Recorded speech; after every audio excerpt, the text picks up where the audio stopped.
bertumpu hajat. Bukan manusia aja, seluruh makhluk berhajat. Karena bertautan dengan kudrat irada Allah itu meliputi pada sekalian alam. Satu zarah pun tidak ada yang lepas daripada liputan kudrat irada Allah Ta'ala. Oh tidak, alam itu berarti infikak. Apa makna infikak? Terpisah, terlepas dari Allah. Nggak mungkin. Sedangkan Allah itu Rabbul Alamin, Rabbnya alam, pengatur, pemilik sekalian alam. Maka kata-kata alamin itu sekalian alam, tak ada satu zarah yang sekecil apapun tidak diliputi oleh kudrat irada Allah. Jadi ya, itu asli kita. Wa wurudul asbabi muzakiratun laka.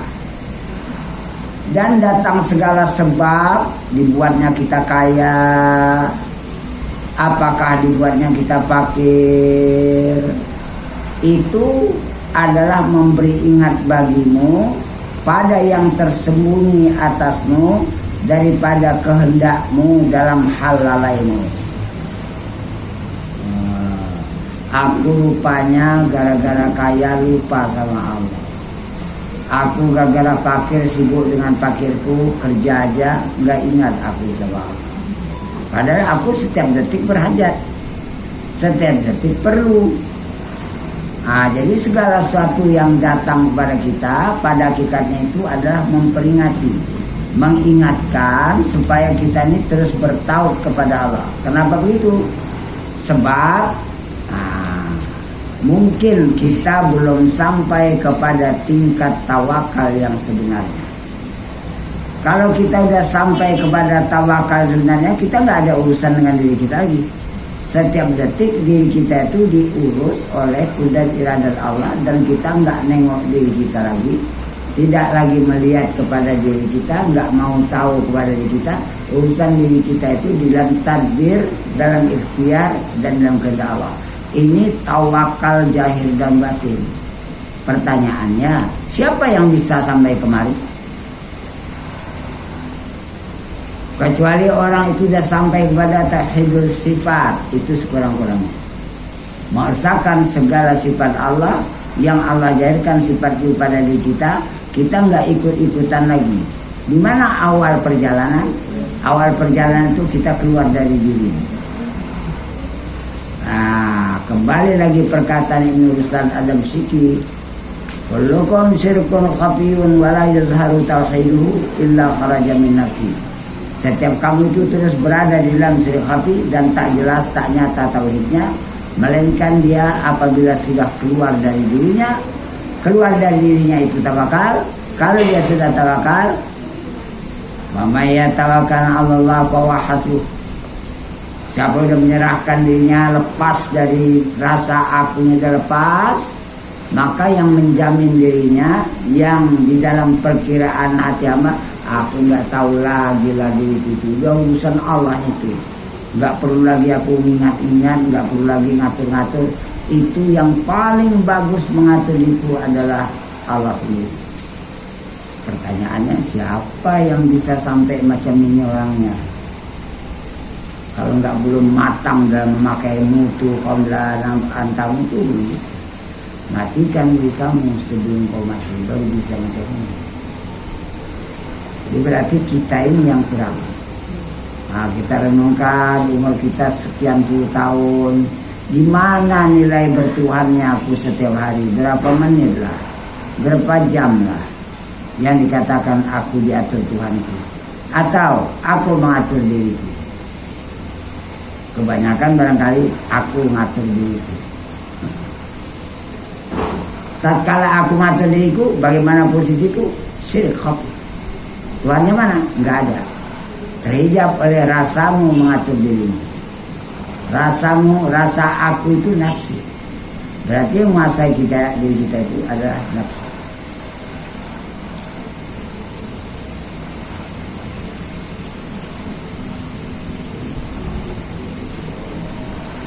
Dan hal yang tersembunyi lagi kau perhatikan, terhijabmu kepada Allah.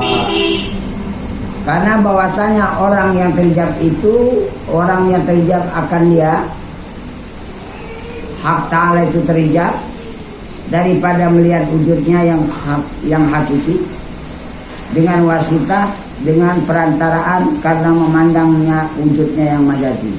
Kenapa aku nggak dapat memandang wujud Allah yang hakiki?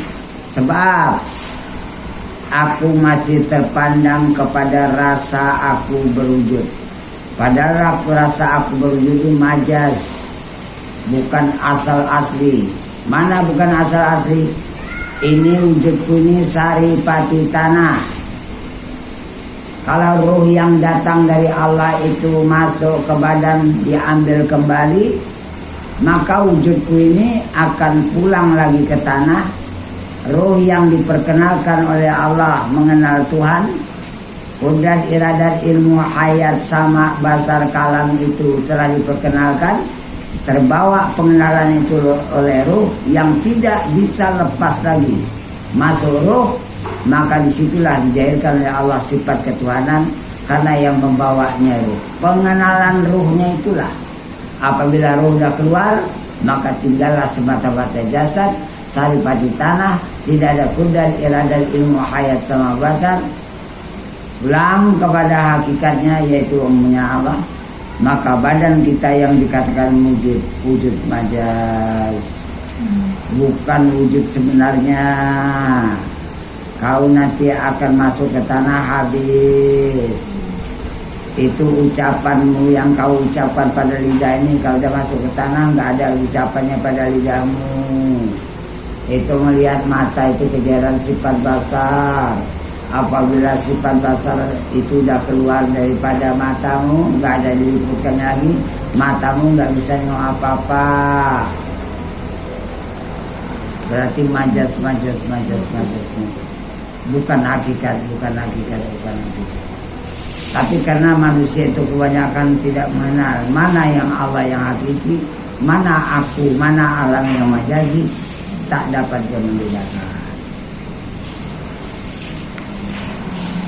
Selama kita masih memandang pada diri kita berwujud, selama itulah kita tetap terhijab kepada Allah yang punya wujud.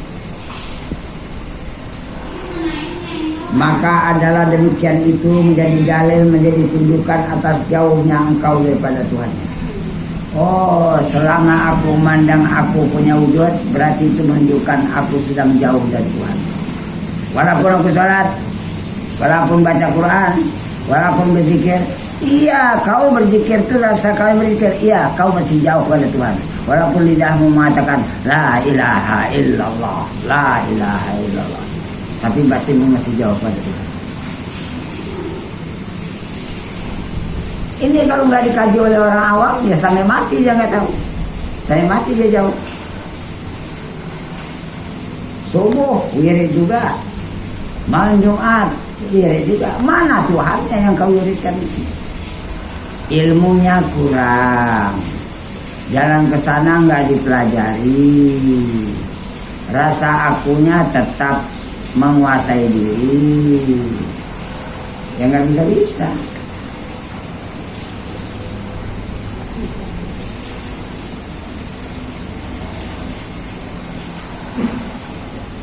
Dan menunjukkan ketiadaan marifat padanya.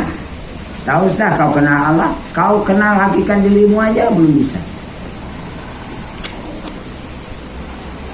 Padahal awalnya man arafa nafsahu bahkan arafa rabbahu. Barang siapa yang mengenal hakikat dirinya, disitulah dia nanti mengenal siapa Allah yang ada pada diriku, siapa yang Allah yang meliputi barisan alam. Kenal dulu. Seperti firman Allah yang Maha Tinggi, dan dalam diri kamu ada tanda Tuhan, tiadakah kamu lihat? Wa fi anfusikum afala tubsirun. Dan pada diri kamu ada tanda-tanda Tuhan di situ. Afala tubsirun. Kenapalah tidak kau melihatnya? Kau nggak bisa nengok. Jawabannya mata hatiku masih buta. Awal ayat ini Wa fil ardi ayatul lil muqinin wa fi anfusikum afala tubsirun. Dan pada bumi itu ada tanda-tanda Allah bagi orang yang yakin hatinya, dan juga pada dirimu ada tanda-tanda Allah. Afala tubsirun, kenapalah kau enggak melihatnya ya? Disitulah kau jumpa melihat Tuhan. Belajar melihat Tuhan, belajar jumpa Tuhan di dunia sampai nanti mati di kuburan, dan sampai nanti bersambung di akhirat.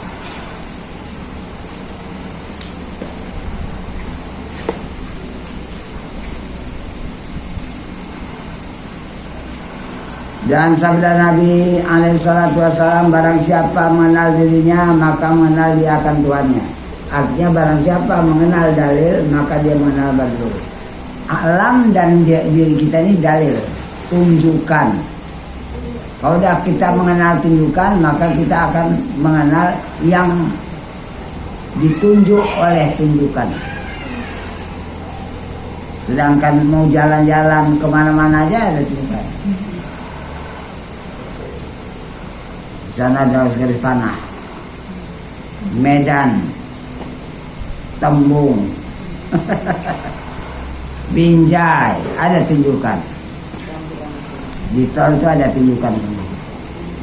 Berapa kilo pun disebutkan lagi.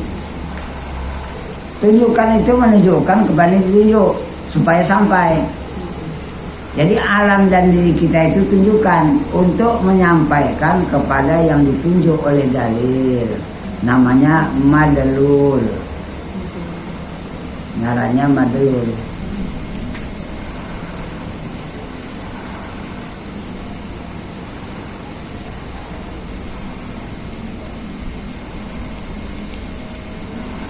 Faedah. Ketahui olehmu bahwasanya hamba itu apabila membicarakan daripada mengenal dirinya pada sekalian jalannya, hingga nanti berdirilah tegaklah hari kiamat, jadi diperoleh baginya mendapat dia atas hakikat, yaitu barang yang yaitu atasnya karena ia ajiz fakir daripada marifat dirinya, dan ajiz fakir daripada marifat segala PL perbuatannya.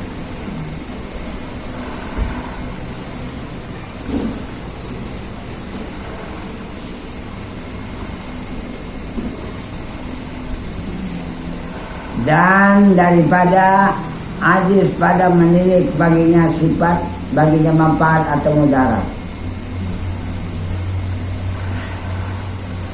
atau mati atau hidup, maka atasnya seumpama sukar dan picik sempit dan susah.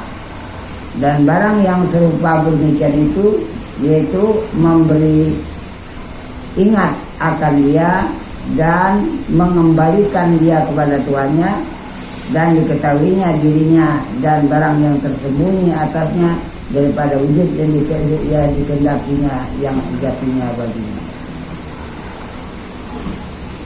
Diri kita, alam, peristiwa, sempit, susah, kaya, senang, berhasil, gagal, itu semuanya adalah menunjukkan kepada kita bahwasanya sebab-sebab yang datang pada diri itu seakan-akan memperingatkan kita bahwa yang membuat sakit Allah, yang menyehatkan Allah, yang membuat kita berhasil Allah, yang membuat kita gagal Allah. Segala sesuatu yang ada itu adalah dari Allah bagi orang mengenal hakikat. Tapi bagi orang yang tidak mengenal hakikat hanya terhenti pada sebab. Ini gagalnya gara-gara sekolah nih. Kalau tauhid tidak ada menang sebab. Sebab itu hanya ada pada Islam. Nah, itu dia. Itu maka orang tidak sampai pada tauhid karena masih memandang pada sebab.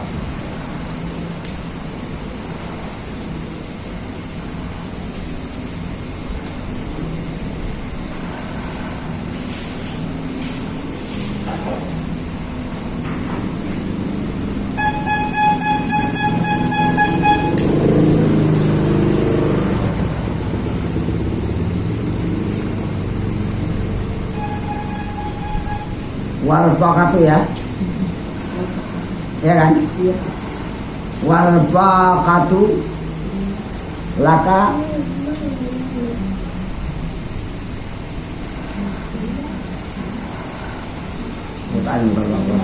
wal faqatu zatiyatu la tadfa'u wal awarid. Dan berkehendak sejatimu itu tidak menolakkan, tidak dapat menolakkan akan dia segala arad. Tapi arad itu sebagai menambah pada keaslian dirimu yang faqah itu. Dan juga sebagai yang arad itu supaya dia tinggal tetap dalam dirinya, diri hamba. Asli kita badan tanah. Ada pada tanah itu kudrat, nggak ada faqah. Ada pada badan yang asalnya tanah melihat, nggak ada faqah. Artinya nggak punya apa-apa. Ada pada badan itu kaya aslinya, nggak ada faqah.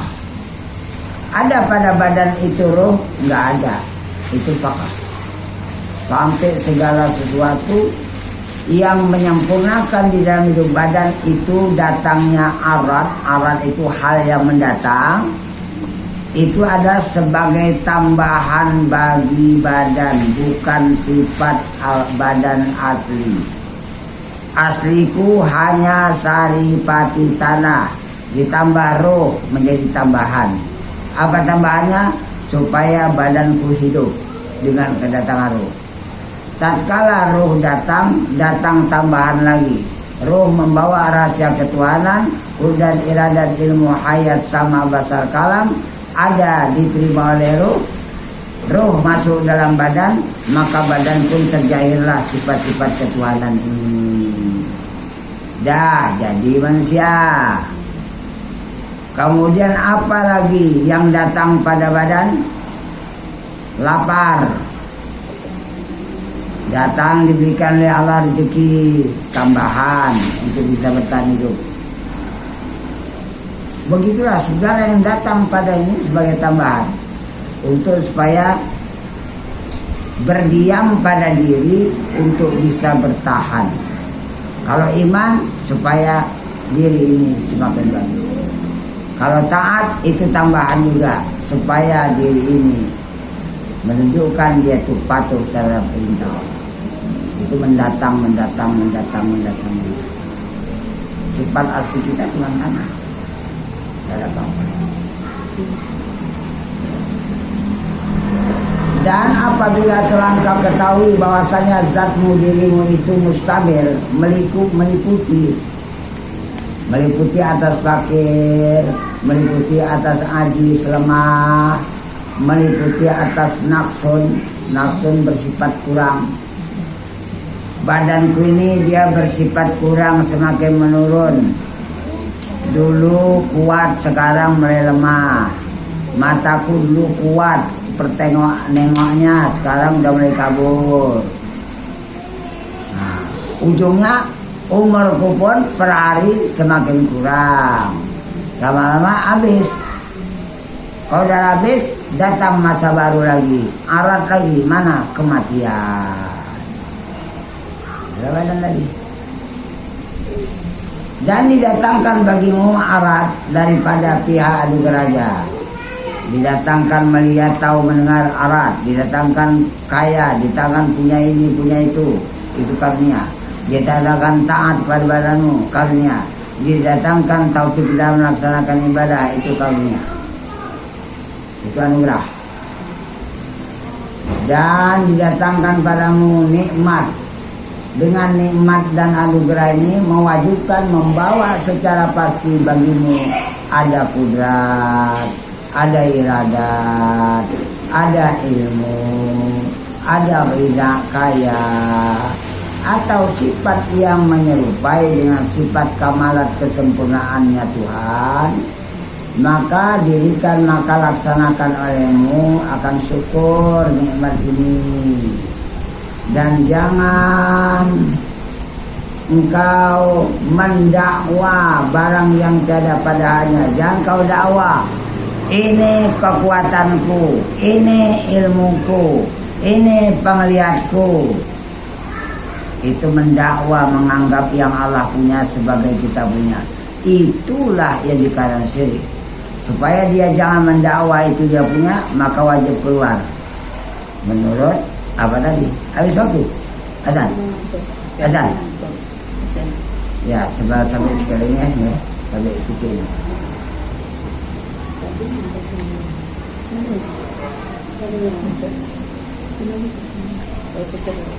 Karena engkau mendakwa sesuatu yang bukan pada hakmu, maka bahwasanya demikian itu tiada dapat menolakkan fakir yang sejatinya.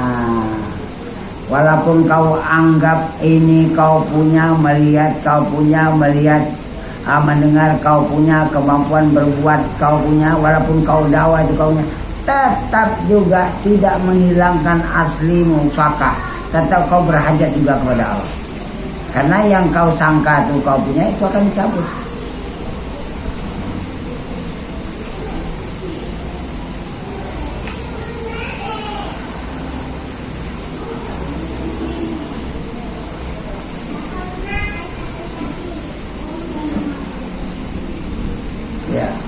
Dan jangan engkau berdiri pada barang yang tiada bagimu engkau ketahui padanya. Udah kita salah, nggak tahu, ngaku aku punya pula.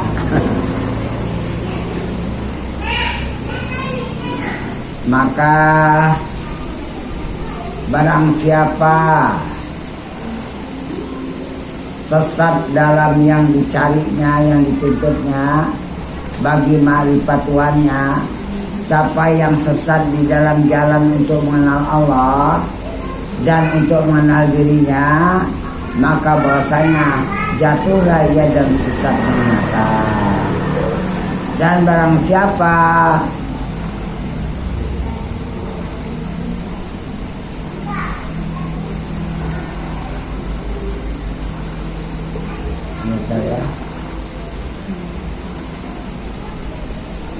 ini dunia akan nggak untung.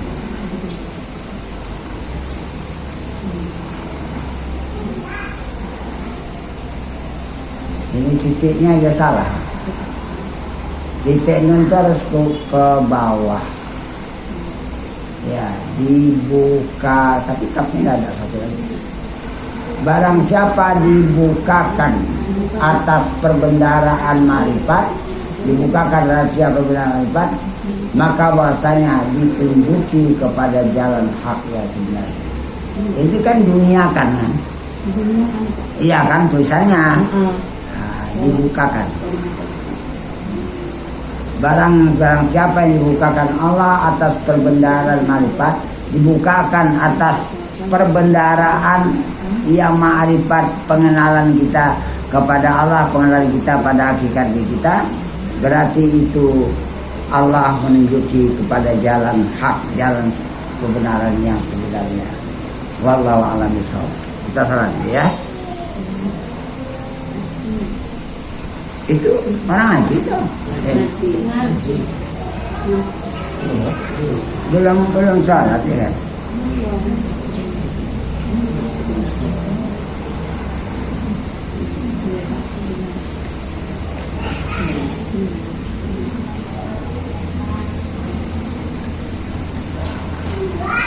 Baik, karena masih ngaji kita isi ya. Beberapa menit ya, kita sambung.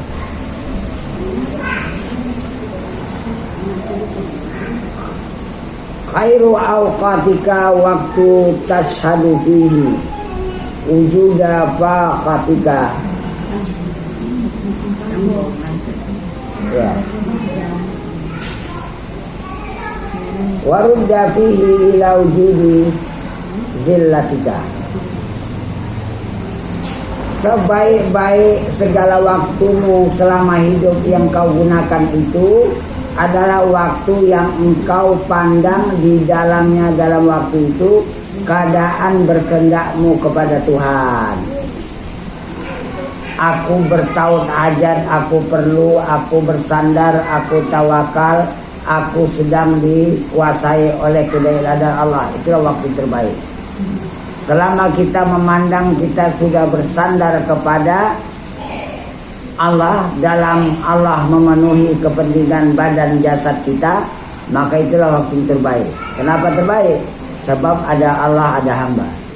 Sedangkan hamba itu fakir, perlunya kepada Tuhannya. Inilah waktu terbaik. Bagaimana pula para wali itu? Satu saat saja para wali itu memandang berbaik pada Tuhannya, sama dengan amalan Lailatul Qadar 83 tahun 4 bulan. Sebentar sama orang itu. Kenapa? Karena dipandangnya dunia dan dirinya sudah dalam kedaulatan Allah. Dunia dan dirinya nggak dipandang lagi oleh hatinya, tapi dia memandang diriku dan alam dunia berada dalam pengaturan kedaulatan Allah. Itu waktu terbaik. Waktu terbaik dalam hidupmu. Detik-detik nafas yang kita keluarkan itu nilainya nggak tanggung-tanggung. Ya, untuk sana terpaksa banyak latihan untuk membiasakan diri. Ya, maka engkau kembalikan bagi Tuhanmu atas yang menghukumkan, atas yang menetapkan hal keadaanmu, dan ditolakkan engkau di dalamnya kepada wujud kehinaan. Selama kita bersandar kepada Allah dengan sepenuhnya, Allah itu memelihara kita dan jauhkan oleh Allah kita daripada menerima kehinaan. Kenapa maka terima kehinaan?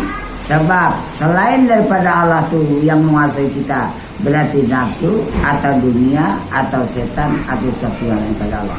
Akibatnya kita menjadi terhina. Maka karena itu panakan aja, biasakan aja. Aku keluar dari diri, keluar dari alam. Aku gak ikut melihat, aku gak ikut tahu, aku gak ikut mendengar.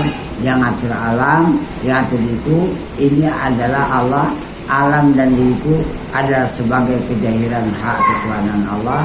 Aku udah mati. Rasa aku gak ada lagi di diri. Badanku ada, tapi rasa aku gak ada. Itulah waktu terbaik.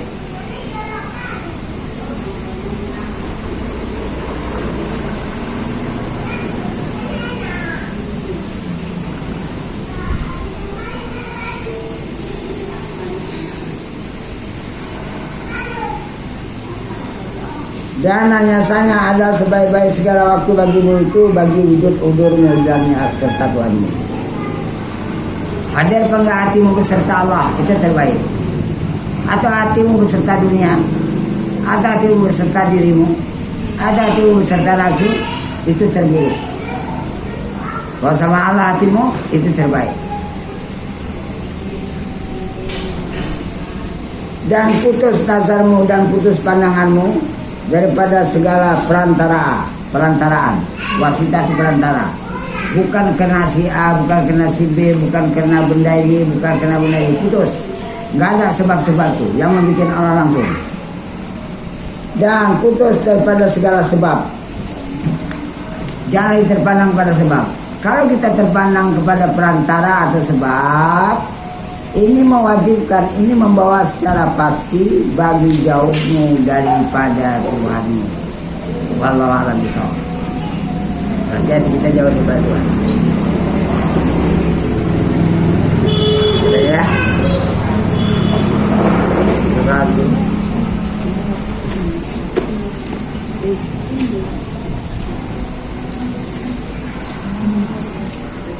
Satu. Empat. Oh enggak. Ibu pakai sajadah panjang ada? Enggak. Itu cukup. Cukup.